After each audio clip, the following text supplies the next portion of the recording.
ದಚ್ಚುಗೆ ಮತ್ತೊಂದು ಮಗದೊಂದು ಸಂಕಟಗಳು ಕಂಟಕಗಳು ಎದುರಾಗ್ತಾ ಇದೆ. ಈಗ ನೋಡಿ, ಅಪ್ರೂವರ್ ಆಗೋದಕ್ಕೆ ಮುಂದಾಗ್ತಾ ಇದ್ದಾರೆ. ಈ ಕೇಸಿನ A14 ಪ್ರದೋಷ್ ನಾನು ಮಾಫಿ ಸಾಕ್ಷಿ ಆಗ್ತೀನಿ ಅಂತ ಅರ್ಜಿ ಸಲ್ಲಿಸ್ತಾ ಇದ್ದಂತೆ ಮತ್ತೊಬ್ಬನು ಕೂಡ ಅರ್ಜಿ ಸಲ್ಲಿಸಿರೋದು. ಅದಕ್ಕೆ ನಾನು ಹೇಳಿದ್ದು ಕಿಲ್ಲಿಂಗ್ ಸ್ಟಾರ್ ದಾಸನಿಗೆ ಕಂಟಕ ಕಾದಿದ್ಯಾ ಅಂತ. ಜೈಲಲ್ಲಿರೋ ದಚ್ಚುಗೆ ಕೆಟ್ಟ ತೋಡಿದ್ರ ಅವರ ಸ್ನೇಹಿತರು.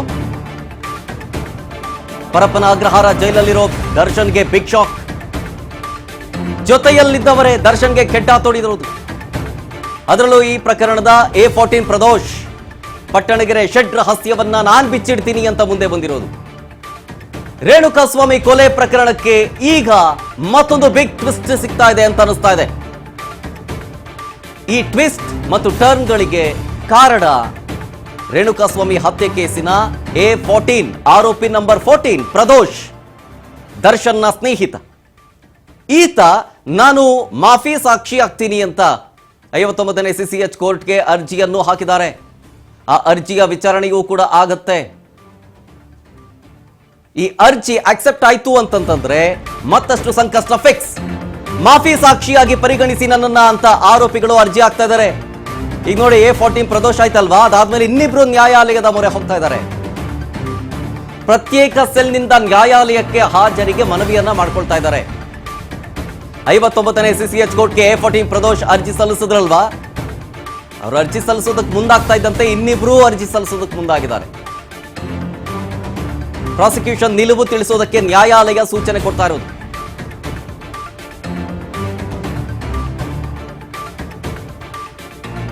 ಈಗ ನ್ಯಾಯಾಲಯದ ಪರ ಪ್ರದೋಷ್ ಸರ್ಕಾರದ ಪರ ಸಾಕ್ಷಿ ಆಗ್ತಾರೆ.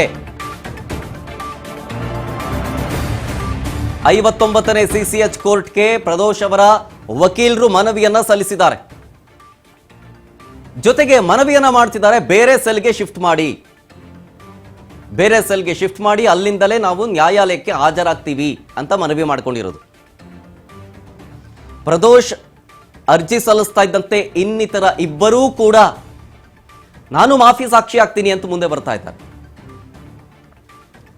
ಮಾಫಿ ಸಾಕ್ಷಿ ಅಂತಂದ್ರೆ ನಾನು ಸತ್ಯವನ್ನ ಹೇಳ್ತೀನಿ, ನಡೆದಿದ್ದ ಘಟನೆಯ ಬಗ್ಗೆ ವಿವರಣೆಯನ್ನ ಕೊಡ್ತೀನಿ, ಜೊತೆಗೆ ಇನ್ನಿತರ ಆರೋಪಿಗಳಿರ್ತಾರಲ್ಲ ಅವರ ವಿರುದ್ಧವಾದಂತಹ ಸ್ಟೇಟ್ಮೆಂಟ್ಗಳನ್ನೇ ಕೊಡಲಾಗುತ್ತೆ.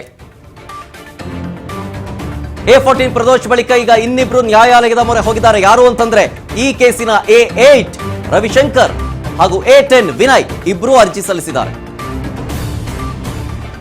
ಸೊ ಅಲ್ಲಿಗೆ ದರ್ಶನ್ಗೆ ಮತ್ತೊಮ್ಮೆ ಸಂಕಷ್ಟ ಶುರು. ಈ ಕೇಸಲ್ಲಿ ಮಾಫಿ ಸಾಕ್ಷಿಯಾಗಿ ನನ್ನನ್ನ ಪರಿಗಣಿಸಿ ಅಂತ ಈಗ 3 ಜನ ಮುಂದೆ ಬಂದಿರೋದು. ಅವರವರ ವಕೀಲರ ಮೂಲಕ ಅರ್ಜಿ ಸಲ್ಲಿಸಿದ್ದಾರೆ. ರೇಣುಕಾಸ್ವಾಮಿ ಕೊಲೆ ಪ್ರಕರಣದಲ್ಲಿ ನಾನು ಸತ್ಯ ಹೇಳ್ತೀನಿ. ಸದ್ಯ ಬೇಲ್ ಪಡೆದು ಆಚೆ ಇದ್ದಾರೆ ರವಿಶಂಕರ್ ಮತ್ತು ವಿನಯ್. ಈ ಅರ್ಜಿಯನ್ನ ಕೋರ್ಟ್ ಏನಾದ್ರೂ ಅಕ್ಸೆಪ್ಟ್ ಮಾಡ್ತು ಅಂತಂದ್ರೆ ಅಥವಾ ಪರಿಗಣಿಸಿದ್ರೆ ದರ್ಶನ್ಗೆ ಸಂಕಷ್ಟ ಫಿಕ್ಸ್. ಈ ಮೂವರು ಅರ್ಜಿಯ ಅಕ್ಸೆಪ್ಟ್ ಆದ ನಂತರ ವಿಚಾರಣೆ ಶುರುವಾಗುತ್ತೆ. ಕೋರ್ಟ್ನಲ್ಲಿ ಅವರು ಸ್ಟೇಟ್ಮೆಂಟ್ ಕೊಡಬೇಕಾಗುತ್ತೆ, ಸತ್ಯವನ್ನ ಹೇಳ್ತೀನಿ ಅಂತ. ಮಾಫಿ ಸಾಕ್ಷಿ ಅಂತಂದ್ರೇನು? ಕ್ರಿಮಿನಲ್ ಕೇಸ್ನಲ್ಲಿರೋ ವ್ಯಕ್ತಿ ತನಿಖೆಗೆ ಸಹಕರಿಸಿ ನಾನು ಸತ್ಯ ಹೇಳ್ತೀನಿ ಅಂತ ಒಪ್ಕೊಳ್ಳೋದು. ಸತ್ಯವನ್ನೇ ಹೇಳಬೇಕು, ಹೇಳಲಿಲ್ಲ ಅಂತಂದ್ರೆ ಮತ್ತೊಮ್ಮೆ ಅದರ ಮೇಲೆ ಇನ್ನೊಂದು ಕೇಸ್ ಆಗ್ಬಿಡುತ್ತೆ. ಕಾನೂನುಬದ್ಧವಾಗಿ ಆರೋಪಿ ತಾನಾಗೇನೆ ಕೋರ್ಟ್ಗೆ ಅರ್ಜಿ ಸಲ್ಲಿಸೋದು, ಸ್ವಯಂ ಪ್ರೇರಿತವಾಗಿ ನಾನು ಸತ್ಯ ಹೇಳ್ತೀನಿ ಅಂತ ಮುಂದೆ ಬರೋದು. ತನಿಖಾಧಿಕಾರಿ ಅಥವಾ ನ್ಯಾಯಾಲಯಕ್ಕೆ ಸತ್ಯವನ್ನ ಅರ್ಜಿ ಸಲ್ಲಿಸಿದವರು ಬಹಿರಂಗವನ್ನ ಪಡಿಸಬಹುದು. ಈ ಪ್ರಕರಣದ ಸಹ ಆರೋಪಿಗಳ ವಿರುದ್ಧ ಸಾಕ್ಷಿಯನ್ನ ನುಡಿಯುವುದು. ಈ ಪ್ರಕರಣದಲ್ಲಿ ಎಷ್ಟೊಂದು ಜನ ಆರೋಪಿಗಳಿದ್ದಾರೆ ನೋಡಿದಿರಲ್ಲ, 17 ಜನ ಆರೋಪಿಗಳಿದ್ದಾರೆ. ಯಾರ ಹೆಸರು ಬೇಕಾದ್ರೂ ಹೇಳಬಹುದು, ಇವರೇ ಮಾಡಿದ್ದು ಅಂತ ಹೇಳಬಹುದು, ಅದೊಂದು ಸೆಕೆಂಡ್ರಿ. ಬಟ್ ಇತರ ಆರೋಪಿಗಳ ವಿರುದ್ಧವಾದಂತಹ ಸ್ಟೇಟ್ಮೆಂಟು, ಕ್ಷಮಾದಾನ ಪಡೆದು ಆರೋಪಿ ಸಾಕ್ಷಿಯಾಗಿ ಬದಲಾಗಬಹುದು. ಅದು ಷರತ್ತುಬದ್ಧ ಆಗಿರುತ್ತೆ. ಮಾಫ್ ಗಂಭೀರ ಅಪರಾಧಗಳಲ್ಲಿ ಸಂಚುಕೋರರು ಸಾಕ್ಷಿಯಾಗಲು ಪರ್ಮಿಷನ್ ಇದೆ, ಕಾನೂನಲ್ಲಿ ಅವಕಾಶ ಇದೆ. ಕೇಸ್ಗೆ ಸಂಬಂಧಪಟ್ಟಂತೆ ಸಾಕ್ಷ್ಯವನ್ನ ಹೊರಹಾಕುವುದಕ್ಕೆ ಮಾಫಿಗೆ ಕೋರ್ಟ್ ಅನುಮತಿ ಕೊಡುತ್ತೆ. ಇನ್ನಷ್ಟು ಮಾಹಿತಿ ಕೊಡ್ತಾರೆ ನಮ್ಮ ಪ್ರತಿನಿಧಿ ಶಿವು ಲೈವ್ನಲ್ಲಿ. ಶಿವು, ನಾನು ಹೇಳ್ತಾ ಇದ್ದೆ ಈ ಕೋರ್ಟ್ ವಿಚಾರಕ್ಕೆ ಸಂಬಂಧಪಟ್ಟಂತೆ, ಅರ್ಜಿಯ ವಿಚಾರಣೆಗೆ ಸಂಬಂಧಪಟ್ಟಂತೆ ಈ ಕೋರ್ಟ್ ಈ ಅರ್ಜಿಯನ್ನ ಅಕ್ಸೆಪ್ಟ್ ಮಾಡಿದ ನಂತರ ಈ ಕೇಸ್ನಲ್ಲಿ ಏನೇನಾಗಬಹುದು? ಎಸ್ ಶರತ್, ಕೋರ್ಟ್ ಏನಾದ್ರೂ ಪ್ರದೋಷಿನ ಅರ್ಜಿಯನ್ನ ಅಕ್ಸೆಪ್ಟ್ ಮಾಡಿದ ಕೂಡ್ಲೇನೆ ಆ ಪ್ರದೋಷು ಈ ಒಂದು ಕೇಸ್ನಿಂದ ಹೊರಗಡೆ ಉಳಿತಾರೆ, ಅವರು ಸಾಕ್ಷಿಯಾಗಿ ಉಳ್ಕೊಳ್ತಾರೆ. ಅಂದ್ರೆ ಈ ಕೇಸ್ನಲ್ಲಿ ಅವರ ಪಾತ್ರ ಏನಿತ್ತು ಆ ಪಾತ್ರವು ಮಾಫಿ ಮಾಡಲಾಗುತ್ತದೆ. ಅಂದ್ರೆ ಆ ಪಾತ್ರಕ್ಕೆ ತಕ್ಕಂತೆ ಇರ್ತಕ್ಕಂತ ಶಿಕ್ಷೆ ಏನಿತ್ತು, ಅವ್ರ ಮೇಲೆ ಹಾಕಿರುವಂತ ಸೆಕ್ಷನ್ಗಳೇನಿದಾವೆ ಆ ಸೆಕ್ಷನ್ ಗಳನ್ನ ತೆಗೆದು ಹಾಕಲಾಗುತ್ತೆ, ಅವರನ್ನ ಸಾಕ್ಷಿಯಾಗಿ ಪರಿಗಣಿಸಲಾಗುತ್ತೆ.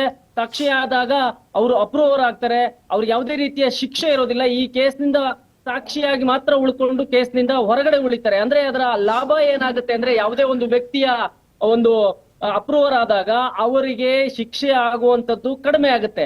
ಆದ್ರೆ ಈ ಕಾನೂನಿನ ವ್ಯವಸ್ಥೆಯ ಒಳಗಡೆ ಬಹಳ ಪ್ರಮುಖವಾಗಿ ನೋಡುವಂತದ್ದಾದ್ರೆ ಇದಕ್ಕೆ ಪ್ರಾಸಿಕ್ಯೂಷನ್ ಕೂಡ ಅನುಮತಿ ಕೊಡ್ಬೇಕಾಗತ್ತೆ. ಯಾಕೆಂತ ಹೇಳಿದ್ರೆ ಈ ಒಂದು ಪ್ರಕರಣದಲ್ಲಿ ಸಾಕ್ಷ್ಯಗಳನ್ನ ಕಲೆ ಹಾಕುವಂತ ಸಂದರ್ಭದಲ್ಲಿ ಅಲ್ಲಿ ಸಾಕ್ಷ್ಯಗಳು ಸಿಗ್ತಾ ಇಲ್ಲ, ನಮಗೆ ಲೀಡ್ ಸಿಗ್ತಾ ಇಲ್ಲ ಅನ್ನುವಂಥದ್ದಾದ್ರೆ ಅಲ್ಲಿ ಅಪ್ರೂವರ್ ಆಗಿ ಬರ್ತೀವಿ ಅನ್ನುವಂಥ ವ್ಯಕ್ತಿಗಳನ್ನ ಕಾನೂನಿನ ಮುಂದ್ಗಡೆ ತೆಗೆದುಕೊಂಡು ಹೋಗಿ ಅವರಿಗೆ ಕೋರ್ಟ್ ನಲ್ಲಿ ನಿಲ್ಲಿಸಿ ಇಡೀ ಒಂದು ಘಟನೆಯಲ್ಲಿ ಹೇಗಾಯ್ತು ಅಂತ ವಿವರಿಸ್ಕೊಳ್ಳುವಂತದಕ್ಕೆ ಇವರನ್ನ ಮಾಫಿಯಾಗಿ ನಾವು ಅಪ್ರೂವರ್ ಮಾಡ್ಕೋಬಹುದು ಅಂತ ಹೇಳಿ ಹೇಳದಂತ ಸಂದರ್ಭದಲ್ಲಿ ಕೋರ್ಟ್ ಆ ಒಂದು ಸ್ಥಿತಿಗೆ ತಕ್ಕಂತೆ ಒಪ್ಕೊಳ್ಳುತ್ತೆ. ನಾವು ಈ ಹಿಂದೆ ಯೋಗೇಶ್ ಗೌಡ ಕೊಲೆ ಪ್ರಕರಣದಲ್ಲಿ ವಿನಯ್ ಕುಲಕರ್ಣಿ ಅವರ ಪ್ರಕರಣದಲ್ಲಿ ನಾವು ನೋಡಿದಂತ ಸಂದರ್ಭದಲ್ಲಿ A1 ಆಗಿದ್ದಂತ ಆರೋಪಿನೇ ಅಪ್ರೂವರ್ ಆಗ್ತಾರೆ, ಮಾಫಿ ಸಾಕ್ಷಿ ಆಗ್ತಾರೆ.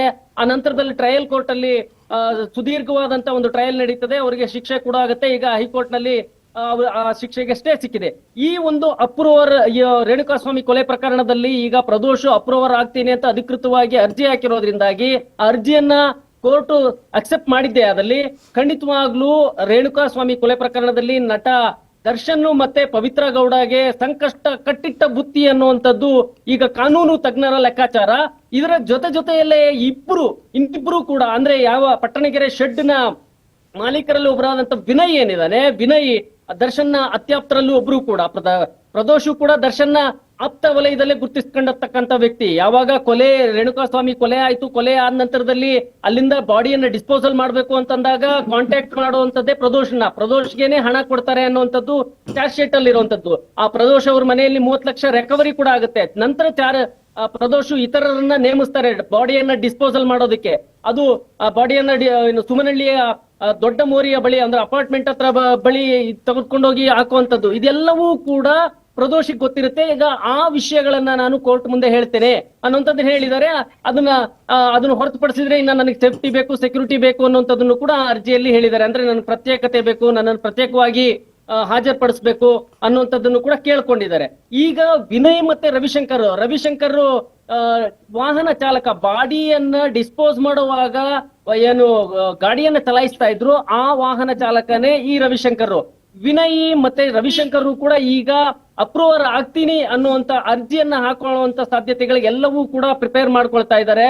ಈಗ ಪ್ರಾಸಿಕ್ಯೂಷನ್ ಅವರು ಮೊದಲಿಗೆ ಪ್ರದೋಷ್ ಅವರ ಅಪ್ರೂವರ್ಗೆ ಒಪ್ಪಿಗೆ ಕೊಡಬೇಕು, ಇಲ್ಲ ಇದು ಬೇಕಾಗಿಲ್ಲ ಅನ್ನುವಂಥದ್ದನ್ನು ಕೂಡ ಹೇಳ್ಬಹುದು. ನಮ್ಮ ಹತ್ರ ಸಫಿಶಿಯಂಟ್ ಸಾಕ್ಷ್ಯಾಧಾರಗಳಿದಾವೆ, ಹಾಗಾಗಿ ನಾವು ಸಾಬೀತ್ ಮಾಡ್ತೇವೆ ಈ ಒಂದು ಕೊಲೆ ಪ್ರಕರಣದಲ್ಲಿ ಪ್ರತಿಯೊಂದು ಆರೋಪಿಗಳ ಪಾತ್ರ ಏನು ಅಂತ. ಆ ಪಾತ್ರಕ್ಕೆ ತಕ್ಕಂತೆ ಕಾನೂನಿನಲ್ಲಿ ಅವರಿಗೆ ಶಿಕ್ಷೆ ಆಗ್ಬೇಕು ಅನ್ನುವಂಥದ್ದನ್ನು ಕೂಡ ಹೇಳ್ಬಹುದು. ಇಲ್ಲ ಪ್ರಾಸಿಕ್ಯೂಷನ್ ನಮ್ಗೆ ಒಪ್ಪಿಗೆ ಇದೆ ಅವರನ್ನ ಅಪ್ರೂವರ್ ಆಗೋದಕ್ಕೆ, ಇಡೀ ಕೇಸನ್ನ ಸುಲಭಗೊಳಿಸೋದಕ್ಕೆ ಅಂತಂದ್ರೆ ಈ ಒಂದು ಕೇಸಿನಲ್ಲಿ ಇರ್ತಕ್ಕಂತ ಎಲ್ಲಾ ಆರೋಪಗಳನ್ನು ಕೂಡ ಸಾಬೀತು ಮಾಡುವಂತದಕ್ಕೆ ಇವರು ಒಪ್ಪಿಗೆ ಕೂಡ ಸೂಚಿಸಬಹುದು. ಇದು ಈಗ ನಡೀತಿರ್ತಕ್ಕಂಥ 59ನೇ CCH ನ್ಯಾಯಾಲಯದಲ್ಲಿ ನಡೀತಿರ್ತಕ್ಕಂಥ ಒಂದು ಬಿಗ್ ಟ್ವಿಸ್ಟ್ ಅಂತಾನೆ ಹೇಳ್ಬಹುದು. ಇದರಿಂದ ಖಂಡಿತವಾಗ್ಲೂ ಕೂಡ A1, A2 ಆರೋಪಿಗಳು ಮತ್ತೆ ಇತರೆ ಆರೋಪಿಗಳಿಗೂ ಕೂಡ ಸಂಕಷ್ಟ ಬರುವಂತ ಸಾಧ್ಯತೆಗಳು ತೀವ್ರವಾಗಿರುತ್ತೆ. ಇನ್ನ A9 ಮತ್ತೆ A10, A14 ಈ 3 ಜನ ಕೂಡ ಅಪ್ರೂವರ್ಗೆ ಅರ್ಜಿ ಹಾಕೊಂಡ ನಂತರದಲ್ಲಿ ಉಳಿದವರು ಏನ್ ಮಾಡ್ತಾರೆ, ಉಳಿದಂತ ಆರೋಪಿಗಳು ಏನ್ ಮಾಡ್ತಾರೆ ಅನ್ನುವಂಥದ್ದು ಕೂಡ ಕುತೂಹಲ ಆಗುತ್ತೆ.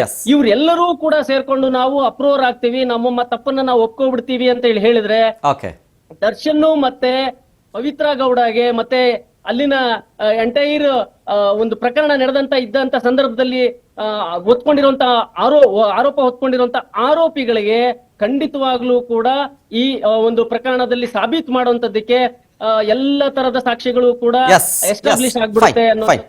ನೋಡೋಣ ಏನಾಗುತ್ತೆ ಅಂತ ಹೇಳಿ. ನೆಕ್ಸ್ಟ್, ನ್ಯಾಯಾಲಯದಲ್ಲಿ ಮಾಫಿ ಸಾಕ್ಷಿ ಅರ್ಜಿ ವಿಚಾರಣೆ.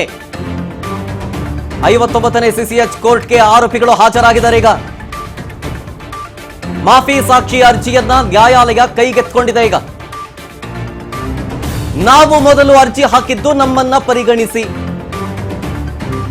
ಕೋರ್ಟ್ಗೆ ಪ್ರದೋಷ್ ಪರ ವಕೀಲ ದಿವಾಕರ್ ವಾದವನ್ನ ಮಾಡ್ತಾ ಇದ್ದಾರೆ. ವಕೀಲರು ವಿಟ್ನೆಸ್ ಪ್ರೊಟೆಕ್ಷನ್ ಕೊಡಿ ಅಂತ ಹೇಳಿ ಕೋರ್ಟ್ಗೆ ಮನವಿಯನ್ನ ಮಾಡ್ಕೊಳ್ತಾ ಇದ್ದಾರೆ. ಉಳಿದವರು ಬೇಕಿದ್ರೆ ಬೇರೆ ಅರ್ಜಿಯನ್ನ ಹಾಕೊಳ್ಳಿ, ಮಿಕ್ಸಪ್ ಮಾಡೋದು ಬೇಡ. ನಾವು ಮೊದಲು ಅರ್ಜಿಯನ್ನ ಹಾಕಿದ್ದು, ನಮ್ಮ ಅರ್ಜಿಯ ವಿಚಾರಣೆ ಆಗ್ಲಿ. ಹೀಗಂತ ಪ್ರದೋಷ್ ಪರ ವಕೀಲರು ನ್ಯಾಯಾಲಯದಲ್ಲಿ ಹಾಜರಿದ್ದಿದ್ದಾರೆ 59ನೇ CCH ಕೋರ್ಟ್ನಲ್ಲಿ. ಸೊ ಅಲ್ಲಿಗೆ ಅರ್ಜಿಯನ್ನ ಕೈಗೆತ್ಕೊಂಡಿದ್ದಾರೆ. ಈಗ ಅಕ್ಸೆಪ್ಟ್ ಆಗೋತ್ತಾ ಅಥವಾ ಇಲ್ವಾ ಅನ್ನೋದನ್ನು ಕಾದು ನೋಡಬೇಕು. ಮೋಸ್ಟ್ ಪ್ರಾಬಬ್ಲಿ ಆಗಬಹುದು. ಕೋರ್ಟ್ಗೆ ಪ್ರದೋಷ್ ಪರ ವಕೀಲರಾದಂಥ ದಿವಾಕರ್ ಅವರು ವಾದ ಮಾಡ್ತಾ ಇದ್ದಾರೆ. ವಿಟ್ನೆಸ್ ಪ್ರೊಟೆಕ್ಷನ್ ಕೊಡಿ ಅಂತ ಕೋರ್ಟ್ಗೆ ಮನವಿ ಮಾಡ್ಕೊಳ್ತಾ ಇದ್ದಾರೆ. ಇನ್ನಿತರ ಆರೋಪಿಗಳು ಇಬ್ಬರು ಏನೋ ಹಾಕೊಂಡಿದ್ದಾರೆ, ಅದನ್ನ ಸಪರೇಟ್ ಆಗಿ ಅರ್ಜಿ ಹಾಕೊಳ್ಳಿ ಅವರು ಅಂತ ವಾದ ಮಾಡ್ತಾ ಇದ್ದಾರೆ ಪ್ರದೋಷ್ ಪರ ವಕೀಲರು.